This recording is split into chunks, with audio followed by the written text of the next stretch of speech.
Hello everyone and welcome back to my channel. आज की video के अंदर हम जो टॉपिक करने वाले हैं उसका नाम है taxation on amalgamation and demerger. यहाँ पर हमारे पास दो डिफरेंट कॉन्सेप्ट्स होते हैं। सबसे पहली बात तो आता है अमेलगमेशन, जहाँ पर एक कंपनी दूसरी कंपनी में जाके मर्ज हो रही है, और दूसरा हमारे पास आता है डीमर्जर, जहाँ पर एक कंपनी का एक हिस्सा अलग हो रहा है। तो दोनों की टैक्सेबिलिटी होने वाली है, दोनों की अलग अलग पार्टीज़ होने वाली हैं, और उनके ऊपर क्या क्या इंप्लीकेशंस होने वाले हैं उस चीज़ को हम यहाँ पर देखने वाले हैं। सो गाइस, सबसे पहले अगर हम देखें तो क्या क्या हम इसमें करने वाले हैं, तो फर्स्ट ऑफ ऑल हमारे पास आता है एक तो अमेलगमेशन, और दूसरा हमारे पास आता है डीमर्जर। ठीक है, अब यहाँ पर क्या क्या चीज़ें हम देखने वाले हैं। सबसे पहले तो अमेलगमेशन बेसिकली क्या हो रहा है कि एक कंपनी है ए और वो जाके मर्ज हो रही है आपकी कंपनी बी के साथ। ठीक है, तो यहाँ पर इसको कंप्लीट करने के लिए कंडीशंस क्या क्या हैं, कि भैया कंडीशंस को सेटिस्फाई करना बहुत ज़रूरी है, क्योंकि उसी वजह से आपको यहाँ पर टैक्सेबिलिटी नहीं देनी पड़ेगी।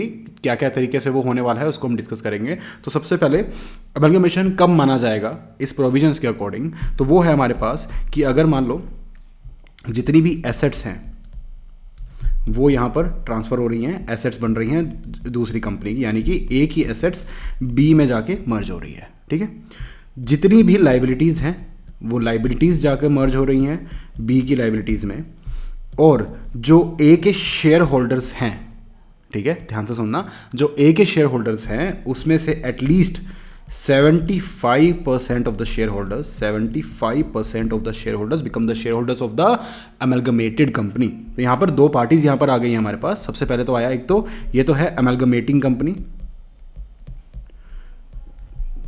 अमेलगमेटिंग कंपनी, ठीक है, जिसका अमेलगमेशन हो रहा है, और एक आता है हमारे पास अमेलगमेटेड कंपनी, गमेटेड कंपनी जिसमें अमेलगमेशन हुआ है। तो जिसमें अमेलगमेशन हुआ है उसके अंदर मेरे शेयर होल्डर्स में से at least 75% of the share holders वहां पर रहने चाहिए। अगर अब ये फायदा क्या होने वाला है कि अगर ये कंडीशन सेटिस्फाई मैं कर देता हूं तो भाई उस केस के अंदर एज अ शेयर होल्डर मुझे सेक्शन नंबर 47 से इम्यूनिटी मिल जाएगी कि मुझे इस पर कैपिटल गेन कुछ भी नहीं लगेगा। दूसरी बात, एज अ अमेलगमेटिंग कंपनी मुझे यहां पर कैपिटल गेन नहीं लगेगा। ठीक है, अब अमेलगमेटिंग कंपनी ने तो खरीदा है ना, तो यहां पर कैपिटल गेन की बात ही नहीं होगी। यहां पर हम सिर्फ देखेंगे कि इसकी कॉस्ट ऑफ एक्विजिशन क्या बनने वाली है, क्योंकि अगर ये आगे सेल करेगा तो क्या होगा। So these are the provisions that we are going to discuss. तो यहां पर ब्रीफली हमने देखा कि क्या क्या चीजें हैं। सेम वे अगर मैं डीमर्जर की बात करूं तो डीमर्जर के अंदर भी क्या हो रहा है कि let's suppose this is a company और इसमें दो डिवीजन है, division A and division B. अब इनका मन करता है कि यार इसी कंपनी में डिवीजन को ना रख के हम डिवीजन बी को ना थोड़ा बाहर कर देते हैं और इसको as a separate entity operate करने वाले हैं ऑन अ गोइंग कंसर्न। मैंने वर्ड पे बहुत एम्फेसिस दिया है गोइंग कंसर्न पे, क्योंकि वो चीज़ ज़रूरी है कि आप डंप नहीं कर रहे हो, आप एज अ बिजनेस उसको कंटिन्यू करने वाले हो, बट एक अलग तरीके से, एक अलग कंपनी के रूप में। This is your purpose.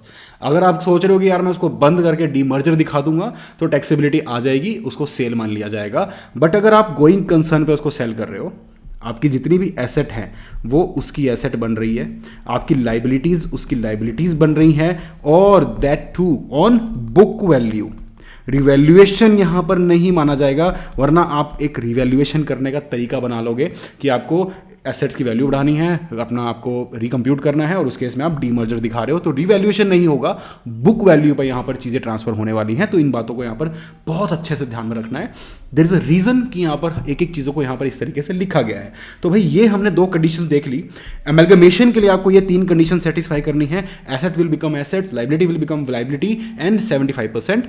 उसके बाद डीमर्जर के केस के अंदर आपको गोइंग कंसर्न होना चाहिए, आपका बुक वैल्यू जो है वो आपकी यहाँ पर वैल्यू पे ट्रांसफर हो आपकी एसेट्स और लाइबिलिटीज, और 75% की जो शेयर होल्डिंग है वो आपकी यहाँ पर रहनी चाहिए। 75% वाली जो कंडीशन है वो यहाँ पर भी है, यानी कि ए और बी के जो शेयर होल्डर्स थे ना, वो बी के अंदर भी उनकी 75% एटलीस्ट शेयर होल्डिंग मानी जाए, क्योंकि यार this and like determines the ownership, कि भाई 75% मेजॉरिटी है, अगर ये वहां पर रहती है that means ownership is same.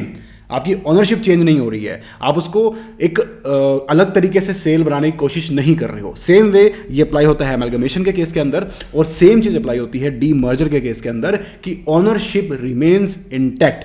That's why 75% वाला जो पार्ट है यहां पर इस तरीके से यहां पर पुट किया गया है। ओके, अब ये तो हुआ एक बेसिक ओवरव्यू कि डीमर्जर क्या होता है और अमेलगमेशन क्या होता है। अब एक एक करके हम इनके सारी की सारी कंसर्न पार्टीज की जो टैक्सेबिलिटी है उसको डिटरमाइन करते हैं और उसको देखते हैं कि किस तरीके से यहां पर ये होने वाला है। सबसे पहले हम उठाते हैं अमेलगमेशन।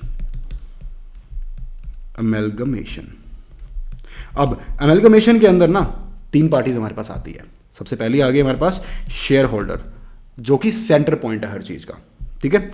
दूसरी पार्टी आ गई हमारे पास अमेलगमेटिंग कंपनी,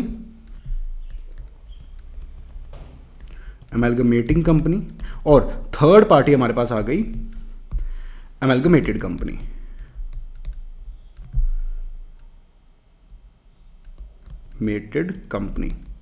अब अगर यहां पे ना पैटर्न समझोगे ना तो हो क्या रहा है चीज का कि ये जो 2 पार्टीज है, शेयर होल्डर और अमेलगमेटिंग कंपनी, ये कुछ दे रही हैं अपना। शेयर होल्डर्स अपने ए कंपनी के शेयर्स को सेक्रीफाइस करके बदले में बी के शेयर्स ले रहे हैं। अमेलगमेटिंग कंपनी अपने एसेट्स और लाइबिलिटीज दे रही है, बदले में उसके शेयर होल्डर्स को वो शेयर्स मिल रहे हैं, ठीक है। यहां पर इसको रिसीव हो रहा है, ठीक है। इसको एसेट्स और लाइबिलिटीज मिल रही है सारी की सारी, और एक अलग ये कंपनी एक अमेलगमेटेड कंपनी के रूप में तैयार हो रही है। तो यहां पर एक तरह से कहां से चीजें कहां जा रही है, तो फ्लो कहां है, शेयर होल्डर्स के शेयर्स जा रहे हैं, अमेलगमेटिंग कंपनी की एसेट्स जा रही है। तो अगर कहीं पे भी सेल का अगर प्रोविजन आएगा तो वो इन दोनों पे आएगा, इस पे नहीं आएगा, ठीक है। Am I correct? तो अगर मैं बात करूं कि भाई शेयर होल्डर के पॉइंट ऑफ व्यू से कि उन्होंने अपने शेयर दिए हैं, बदले में अमेलगमेटेड कंपनी के शेयर्स लिए हैं, तो क्या उसको ट्रांसफर माना जाएगा? तो यहां पर ट्रांसफर कतई नहीं माना जाएगा। यहां पर आपको एग्जेम्प्ट हो आप इस प्रोविजन से। उसका रीजन क्या है कि आपने इन 3 कंडीशंस को सेटिस्फाई किया है। अगर इन 3 कंडीशंस में से आप किसी को सेटिस्फाई नहीं करते हो तो टैक्सेबिलिटी बन जाएगी, बट क्योंकि आप ये सब सेटिस्फाई कर रहे हो देयर इज नो टैक्सेबिलिटी।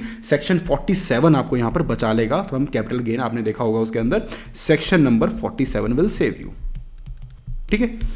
अब बात करते हैं आगे अमेलगमेटिंग कंपनी के बारे में। तो भाई ये भी कुछ ना कुछ दे रही है, अपनी एसेट्स और लायबिलिटीज दे रही है, बदले में इसके शेयर होल्डर्स को शेयर्स मिल रहे हैं। तो क्या ये इसको ट्रांसफर माना जाएगा? The answer is no. Section 47 इसको भी बचा लेगा, ठीक है। अब अगर मैं बात करूं अमेलगमेटेड कंपनी के बारे में, तो भाई इसको तो कुछ नहीं मिला, इसने कुछ बेचा नहीं है, इसने को कुछ मिला है। तो इसके लिए क्या बननी चाहिए यहां पर? Cost of acquisition. वो कॉस्ट ऑफ एक्विजिशन क्या बनने वाली है आपकी? प्रीवियस ओनर की। जो अमेलगमेटिंग कंपनी की जो कॉस्ट ऑफ एक्विजिशन है वो यहां पर इसको मिल जाएगी। पीरियड ऑफ होल्डिंग भी जो है वो आपको यहां पर पुरानी कंपनी का भी मिल जाएगा, यानी कि अमेलगमेटेड कंपनी को TED बना देता हूं मैं, और अमेलगमेटिंग कंपनी ING, इन दोनों का जो पीरियड ऑफ होल्डिंग है वो आपको मिल जाएगा। कॉस्ट ऑफ एक्विजिशन आपको अमेलगमेटिंग कंपनी का मिल जाएगा। इसमें आपका फायदा ही है, ओके। तो इस तरीके से यहां पर ये चीज़ें हो जाएगी। तो हर एस्पेक्ट से हमने देख लिया। सेम वे शेयर होल्डर है, अगर उसको आगे इसके शेयर सेल करेगा बाद में, इस पॉइंट पे तो कोई टैक्सेबिलिटी नहीं है, बट आगे अगर वो अपने शेयर्स को सेल करता है, जो उसको यहाँ से 75% शेयर्स उसको जो मिले हैं, अगर ये इसको सेल करता है तो इस सेल के टाइम पे इसको टैक्सेबिलिटी यहाँ पर बन जाएगी। और वहाँ पर पीरियड ऑफ होल्डिंग क्या लेगा? वो अमेलगमेटिंग कंपनी की।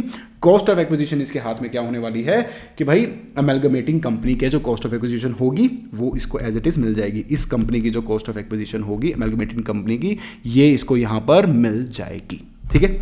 तो भाई आई होप आपको ये पॉइंट अच्छे से समझ में आ गया होगा।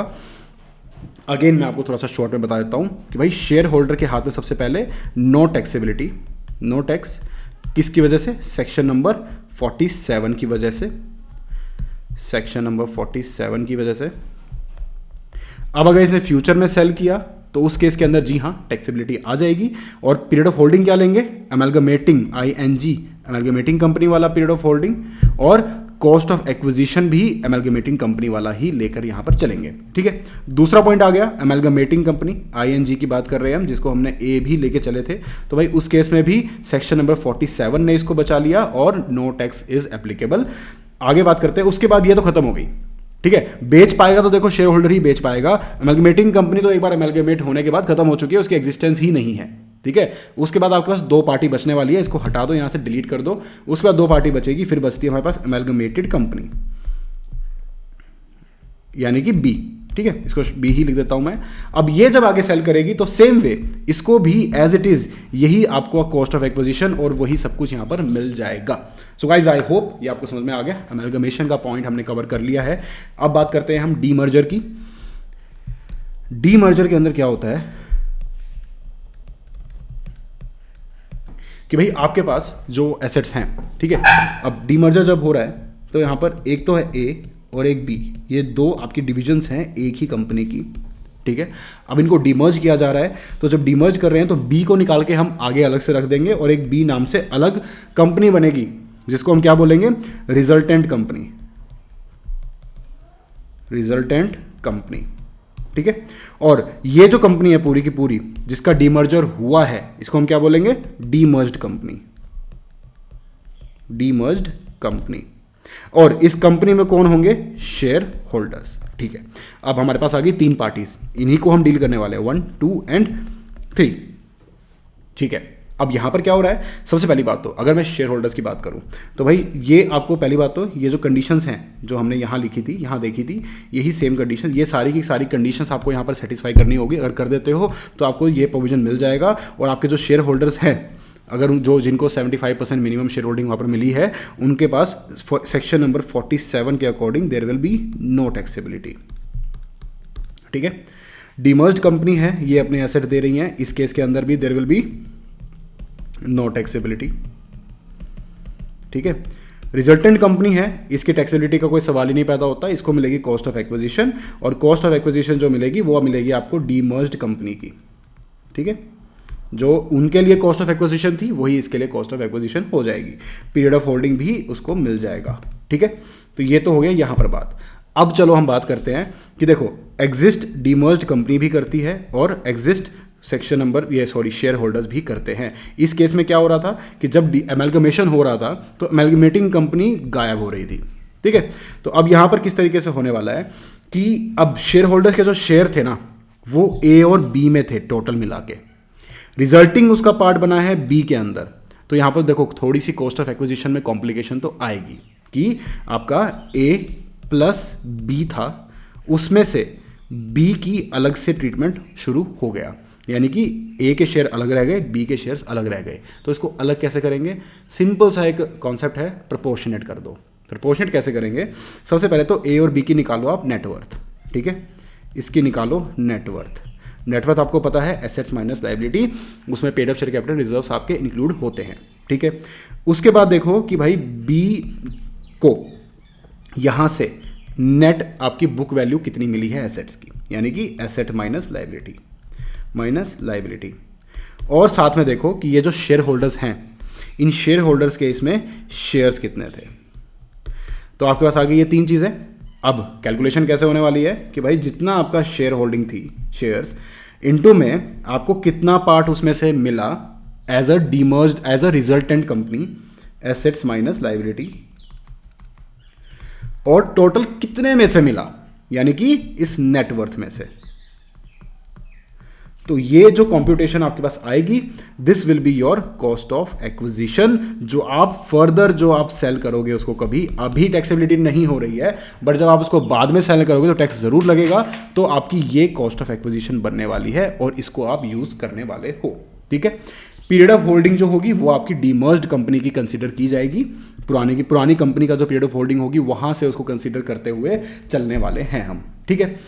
अब बात आती है कि भाई पीजीबीपी के लॉसेस जो होंगे, जब आपने business as a going concern दिया है तो आपके पास जाहिर सी बात है पीजीबीपी के लॉसेस हो सकते हैं, आपके पास अनएब्जॉर्ब्ड डेप्रिसिएशन हो सकता है, ठीक है। तो भाई उसको आपको कैरी फॉरवर्ड करने दिया जाएगा दोनों केसेस के अंदर, अमेलगमेशन में भी और डीमर्जर में भी। ये था एक लास्ट एडिशनल पॉइंट। तो यहां पर देखा हमने इन प्रोविजंस के अंदर क्या क्या सीखा है। सबसे पहली बात तो अमेलगमेशन की और डीमर्जर की कंडीशन सेटिस्फाई हो रही है तो शेयर होल्डर को कोई टैक्सेबिलिटी नहीं बनती। दूसरी चीज, अगर शेयर होल्डर उसको उस टाइम नहीं लेकिन उसके बाद कभी बेचेगा तो यार अपने शेयर सेल कर रहा है तो नॉर्मल जो कैपिटल गेन बनता है वो बनेगा, लेकिन हमें ध्यान क्या रखना है कि कॉस्ट ऑफ एक्विजिशन क्या बनने वाली है। एमलगमेशन के अंदर जो आपकी एमलगमेटिंग कंपनी की कॉस्ट ऑफ एक्विजिशन थी वही बन जाएगी, पीरियड ऑफ होल्डिंग भी आपका वही ले पाओगे, लेकिन डीमर्जर के अंदर आपको ये कैलकुलेशन करनी होगी। इसके बेसिस पे प्रोपोर्शनेटली इसमें से इसका पार्ट निकलेगा और उसके ऊपर आपकी टैक्सेबिलिटी यहाँ पर कॉस्ट ऑफ एक्विजिशन आपको मिलेगी। पीरियड ऑफ होल्डिंग आपको पुरानी कंपनी से चलती हुई मिल जाएगी। और तो भाई यही था इस पॉइंट्स के अंदर। आई होप गाइज ये वीडियो आपको अच्छी लगी है। अगर अच्छी लगी है तो लाइक करें, सब्सक्राइब करें and thank you for watching.